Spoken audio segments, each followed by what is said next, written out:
Parte 9.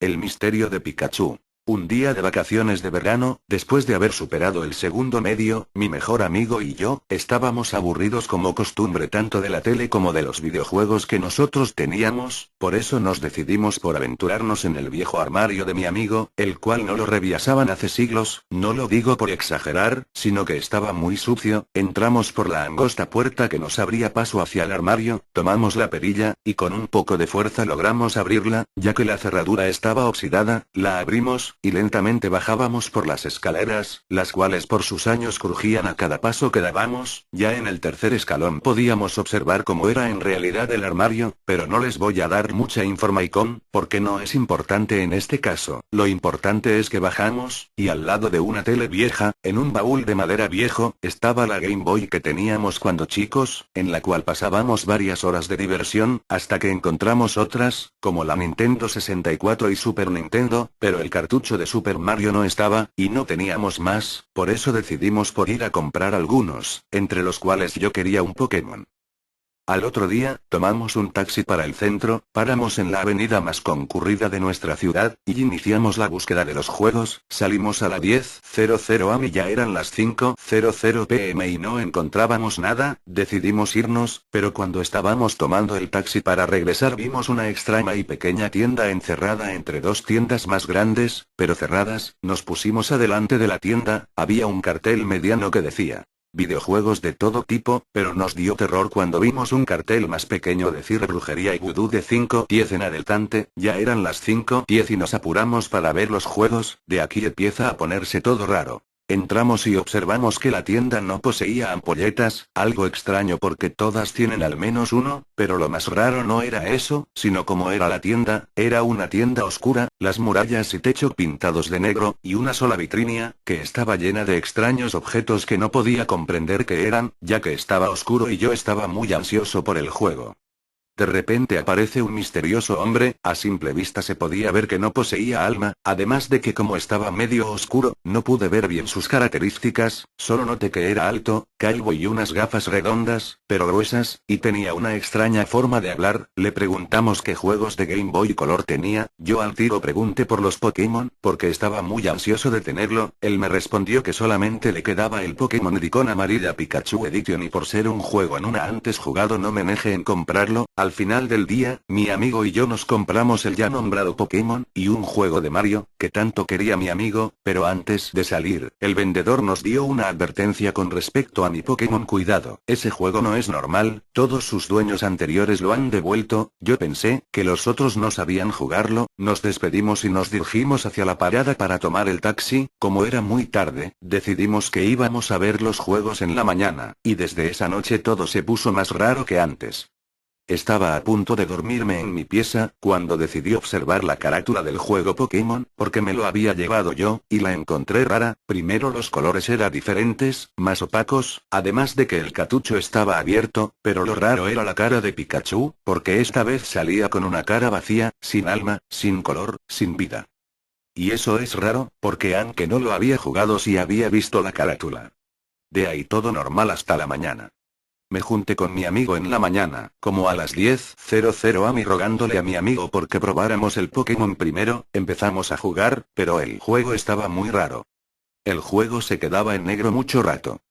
No salía el signo de Game Freak, y en vez de que el Dr. Oak te diera la bienvenida, me daba una advertencia: este es el mundo Pokémon, ten cuidado. Muchas personas han jugado este juego y se han quedado atrapadas aquí. Pensé que era un Pokémon truqueado o falso, pero decidimos seguir jugando. El pueblo era raro, solo estaba mi casa y el laboratorio. Traté de irme por la hierba alta pero el Dr. Oak me detiene y me lleva al laboratorio. Ahí conversamos y me dice que me va a dar un Pokémon, pero llega tu rival, y el Dr. Oak lo trata muy mal, con groserías y improperios hacia su persona, y le da el Pokémon que iba a ser mío. Por eso me da un Pikachu, pero me dice que tenga cuidado, porque ya se ha llevado varias vidas. Peleamos con el rival, pero cuando ataque a su Pokémon, salía un mensaje: Pikachu ha atacado a enemigo, y después salió enemigo ha muerto, y eso es lo raro porque los Pokémones no mueren, se debilitan, pero era muy raro. Pero lo más raro era que Pikachu siempre estaba triste, hacía cualquier cosa, pero Pikachu siempre estaba triste, además que casi siempre no estaba atrás mío, pasaba al lado, o adelante, y muchas veces desaparecía, pero lo que nos asustó es que, cuando llegamos al gimnasio de Brock, para ganar la medalla roca, él inicia con estas palabras: ¿por qué me has traído esto? Y iniciamos la batalla, mi amigo y yo nos asustamos, pero seguimos jugando, porque teníamos más ansias que miedo. Iniciamos, nosotros con el primer ataque, pero Pikachu, aunque ya tenía 3 ataques, solo tenía uno, se llamaba Muerte Eterna, lo usamos y salía en vez del Pokémon rival salía Brox, y perdida vida él. Era muy raro. Terminó la pelea, la canción se puso tétrica y el gimnasio lleno de sangre. Los otros entrenadores huían del gimnasio y Brock estaba descuartizado en el piso. De repente se puso la pantalla negra. Y decía: una víctima más para Pikachu. Ahora vienen ustedes, cerramos el juego, la Game Boy la guardamos y el cartucho lo rompimos, nunca, nunca, nunca más jugamos Game Boy. No es un simple juego.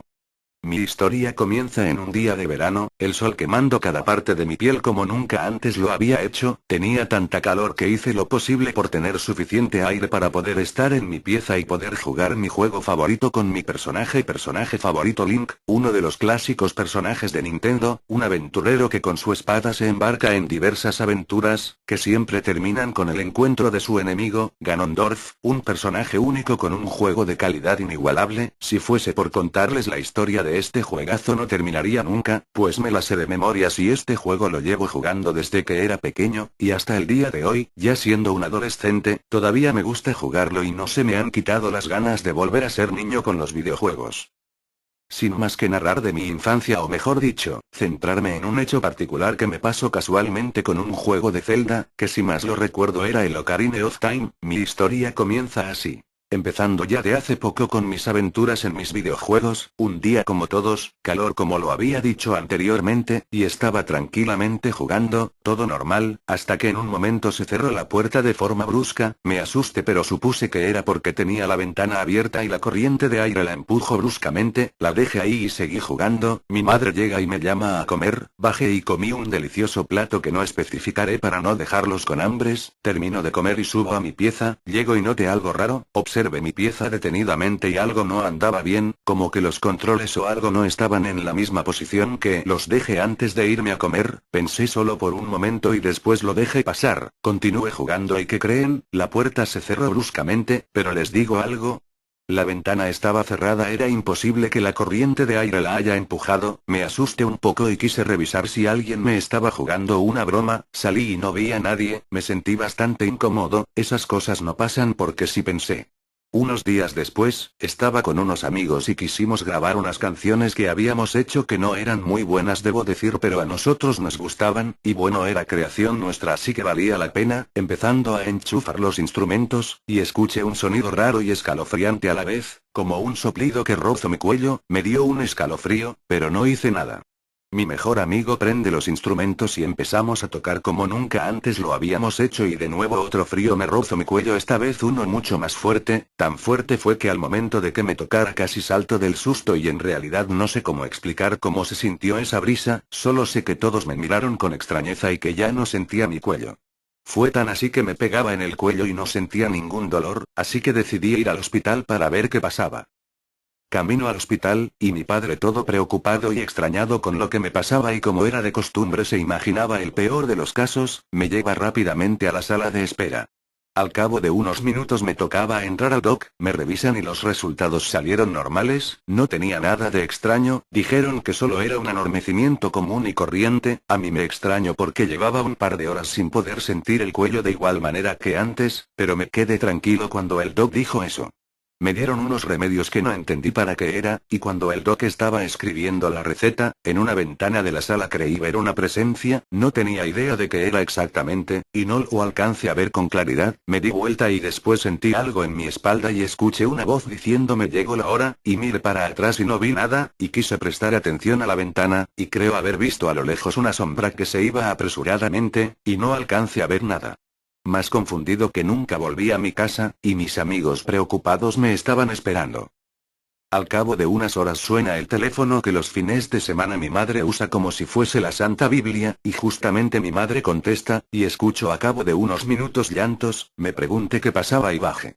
Mi madre me dijo que mi hermana, que había ido al sur a estudiar derecho, había tenido un accidente y que la encontraron grave. Fue el momento más impactante del día y quizás de mi vida. Viajamos apresurados a donde ella estaba hospitalizada, nos tardamos alrededor de un día entero. Al llegar al hospital mi hermana estaba conectada con unas máquinas que hasta el día de hoy no sabré cómo se llaman, se veía muy mal.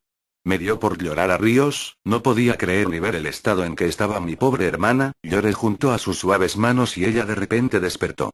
Me seco las lágrimas y me rozo suavemente mi cara, le pregunté cómo ocurrió todo, me dijo que se tropezó con mi mono favorito, no entendí de qué estaba hablando, y me dijo ese tal límite el que te gusta tanto, se atravesó en la calle y por eso choqué. Aún más confundido que antes me pregunté qué diantres pasaba, y me dijo que escuchó una voz segundos antes del choque y le dijo te llegó la hora. No podía creer lo que pasaba, eran exactamente las mismas palabras que yo creí escuchar antes y lo peor del caso es que vio a un personaje ficticio que se atravesó en su camino. En resumidas, esa es mi historia. A lo que quiero llegar es que los juegos no los veré igual que antes, tienen maldiciones o cosas escondidas. Mi hermana, que por suerte ahora está bien, le ocurrió el caso más extraño que hasta ahora todavía me tiene los pelos de punta. Cuidado con los juegos, que no todos son sanos y por mi experiencia muchas veces tienen maldiciones. Recen por mí. Era un señor llamado Alejandro que se casó con su novia llamada María. Después de haberse casado tuvieron dos hijos, uno llamado Alejandro igual que él y la niña que era más grande se llamaba Nandi. Él era de escasos recursos económicos, pero después de tanto buscar trabajo lo contrataron en Pemex. Él era el intendente, pero después de mucho tiempo pasó a ser trabajador de la planta. Pasaron varios años y Alejandro pasó a ser jefe. Sus compañeros de trabajo propusieron que para celebrar el nuevo puesto de Alejandro irían a un balneario. Estuvieron ahí un fin de semana con su esposa, hijos y amigos con sus familias. De ida se fueron en un urbano de primera. Cuando llegaron la pasaron de maravilla. El domingo ya por la tarde Alejandro se encargó de pedir el mismo urbano en el que habían llegado. Le dijeron que sí, que llegaban como en 1 hora. Estuvieron esperando 3 horas y Alejandro muy enojado volvió a llamar. Nadie le contestó y hasta que por fin llegó el camión, pero no era el que él había pedido, pero de todas formas se fueron en él ya que todos estaban cansados y ya querían llegar a sus hogares.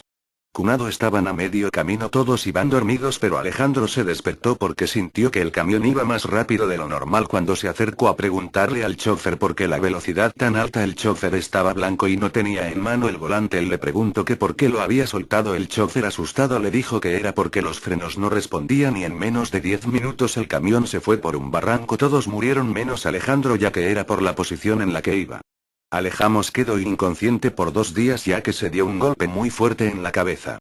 Cuando recuperó la conciencia lo llevaron a donde estaban velando a su esposa e hijos. Cuando los vio en esos ataúd se volvió a desmayar de la impresión, volvió en sí y después de 1 día los fue a enterrar al panteón, pero no les rezó. Pasaron varios días y los trabajadores del panteón comenzaron a decir que veían a una niña caminando sola y diciendo recen por mí muchas veces. También varios conductores veían a una niña y por tratar de esquivarla chocaban contra la barda del panteón, pero cuando querían ver si estaba bien la niña ya no estaba. Le dijeron a Alejandro lo sucedido y le recomendaron que rezara por ella. Fue al panteón y le rezó, después ya nadie volvió a ver a esa niña jamás. La leyenda del extraño crimen. Hasta no hace mucho tiempo, justo antes de construir la avenida de la Real Fábrica de Sedas o Ronda Sur de Talavera, existían las ruinas de un viejo caserón en la zona de Entre Torres. Este caserón fue utilizado durante la posguerra y hasta bien entrados los años 50 como prostíbulo. La casa era regida por un hombre llamado Carlos, el cual iba siempre vestido de blanco. Llevaba un sombrero de ala ancha y corbatas de lo más extravagantes. A pesar de que todo el mundo conocía la dedicación de ese lugar, Carlos era un hombre bien acogido por la sociedad, y sus negocios, si bien no estaban bien vistos, se toleraban por parte de las autoridades. Al parecer, una noche de 1951, una de las prostitutas que ejercían su labor en la casa apareció muerta en su cama con una puñalada en el vientre. La policía y la Guardia Civil, después de realizar sus investigaciones, concluyeron en que se trataba de un hecho muy extraño. Nadie oyó los gritos de la mujer mientras era asesinada. En sus manos había heridas producidas por la hoja de un cuchillo y todo aparentaba como si hubiera sido ella misma la que se lo hubiera clavado. Los análisis forenses determinaron un suicidio y algo más, la prostituta estaba embarazada. 2 años después todo parecía haberse olvidado, aunque la habitación donde murió la joven no volvió a ser utilizada. Carlos, el amo del local, mandó cerrar con llave la habitación y nadie entró allí durante varios meses. En verano de 1953, una mujer de unos 30 años llegó al prostíbulo. Como aquella noche de mercado, todo estaba lleno, Carlos no tuvo más remedio que alojarla en la habitación de la pobre prostituta muerta 2 años antes. Cuando abrieron la puerta, la sorpresa y el pánico aterrorizaron a ambas personas.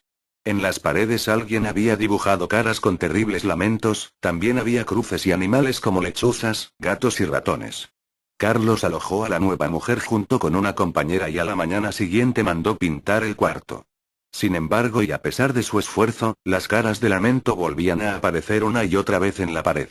Carlos empapeló el cuarto, pero una súbita humedad hacía que los lienzos se cayeran y brotaran de nuevo las terribles imágenes. La voz se empezó a correr por la ciudad y un mal día Carlos tuvo que cerrar su negocio y se marchó de Talavera. Desde entonces la casa permaneció en ruinas hasta aproximadamente 1994, en la que fue derrumbada para hacer una avenida. Existe una película en Super 8 en la que se reflejan las horribles caras de pena que se suponen son de aquella mujer que se clavó un puñal desesperada por algo que nunca sabremos realmente.